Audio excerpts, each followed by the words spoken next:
In November 2025, something strange happened inside Brazil's financial system. A bank most people had barely heard of suddenly collapsed. Billions of dollars disappeared. Executives were arrested. Police raided luxury mansions. And within weeks, the investigation began pointing towards some of the most powerful people in Brazil: judges, politicians, central bank officials, and eventually, the political orbit surrounding President Luiz Inácio Lula da Silva. A prisão do banqueiro Daniel Vorcaro trouxe à tona evidências de uma fraude financeira estimada em 12 bilhões de reais. Contrato do Banco Master com a mulher do ministro do Supremo, Alexandre de Moraes, previa pagar 129 milhões de reais.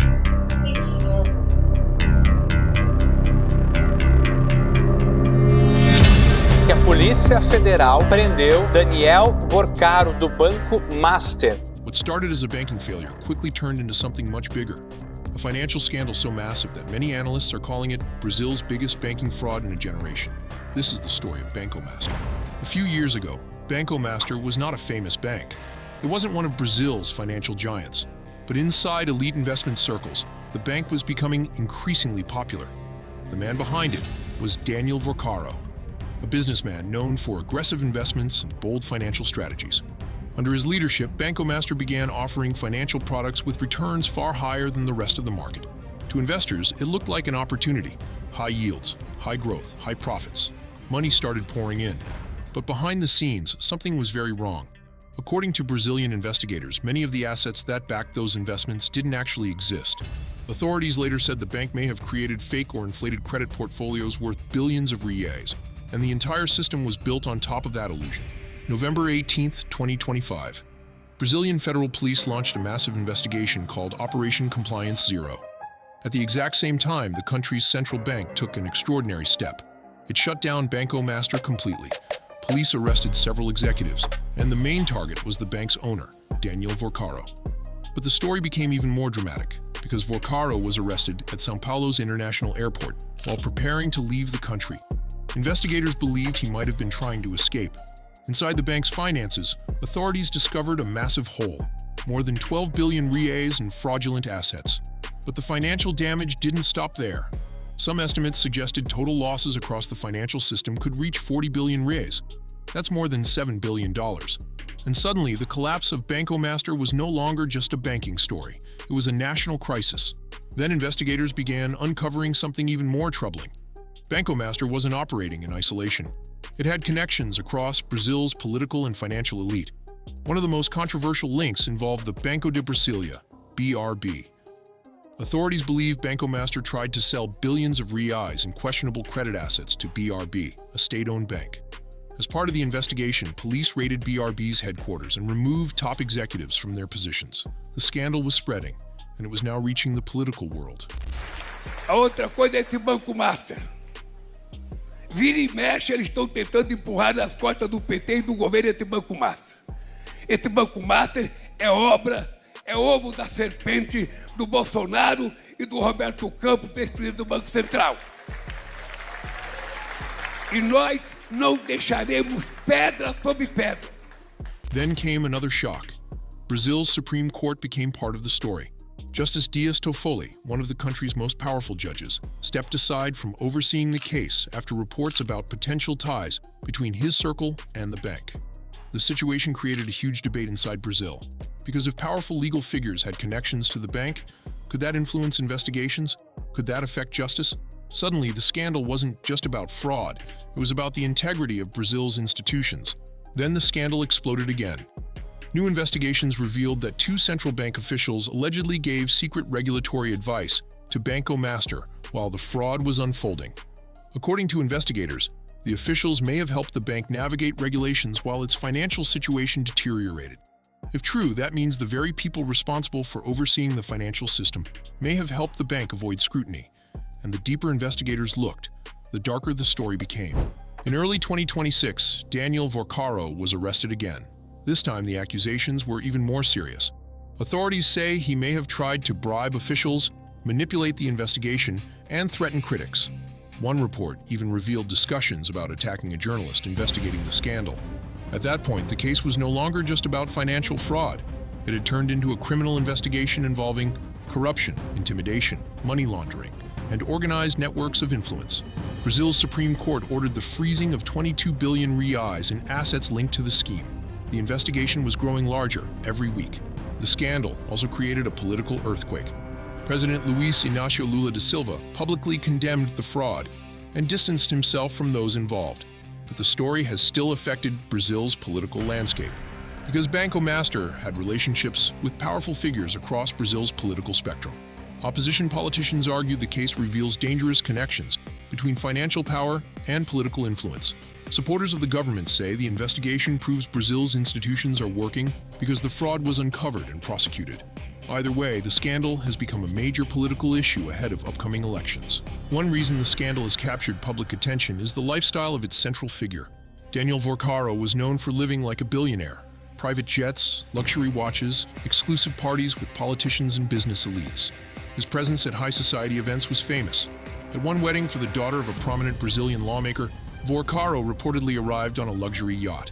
That image, a banker living in extreme luxury while his bank collapsed, has fueled anger across Brazil. For many people, it represents something deeper, a symbol of how financial elites can accumulate massive wealth while ordinary investors take the risk. But the story didn't stop with luxury yachts and billionaire parties, because during the investigation, police discovered something else, a contract, and not just any contract, a massive legal contract worth 129 million reais, about $25 million. The contract was between Banco Master and the law firm of Viviane Barsi de Moraes. She isn't just any lawyer. She is the wife of Supreme Court Justice Alexandre de Moraes, one of the most powerful judges in Brazil. According to documents found during the investigation, Banco Master agreed to pay the law firm 3.6 million reais per month for 3 years, beginning in 2024. That would total about 129 million reais if the contract ran its full term. The agreement reportedly involved legal consulting and strategic advisory services for the bank. But the discovery of the contract quickly raised questions, because at the same time, Brazilian authorities were already beginning to investigate Banco Master. And suddenly, a bank under investigation had a multi-million-dollar legal relationship with the wife of a Supreme Court justice. The optics were explosive.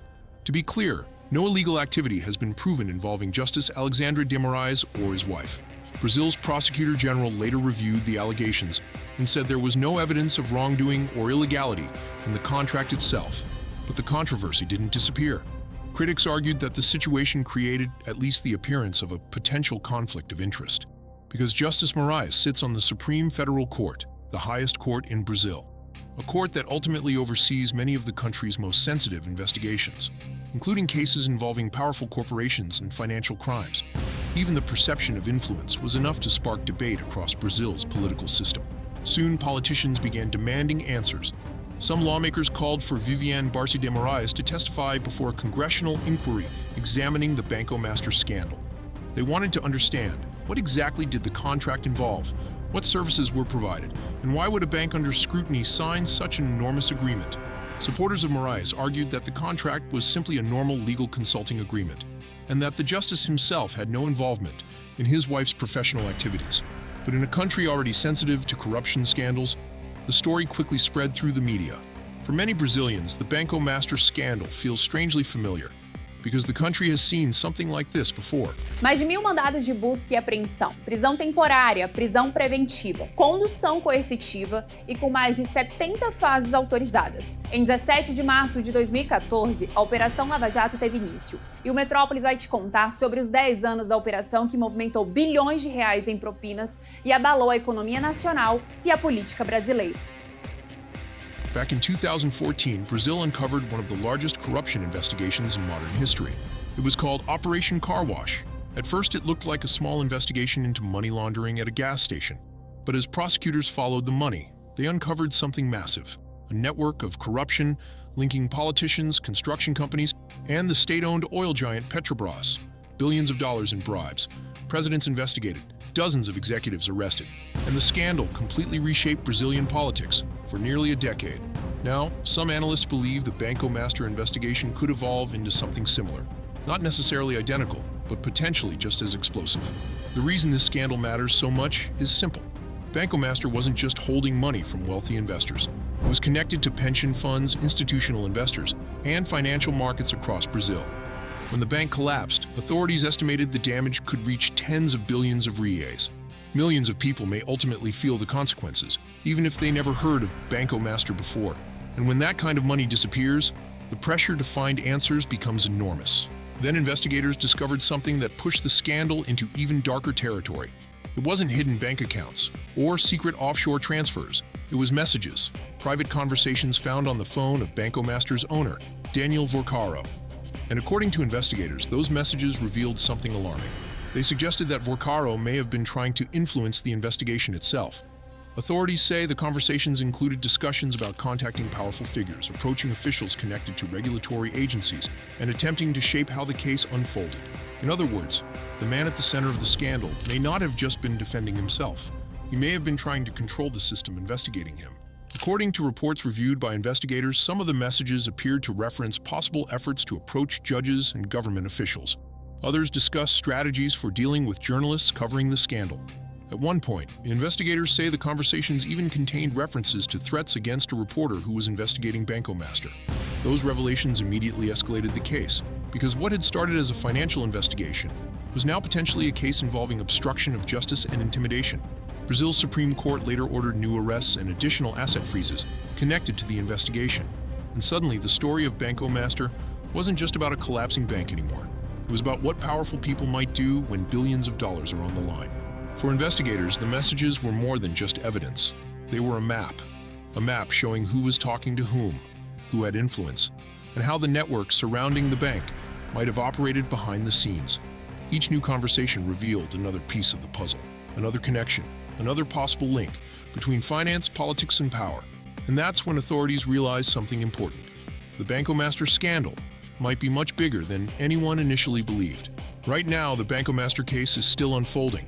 Authorities are still analyzing financial records, interrogating executives, tracing money flows across the financial system, and every new discovery could lead investigators deeper into the network surrounding the bank.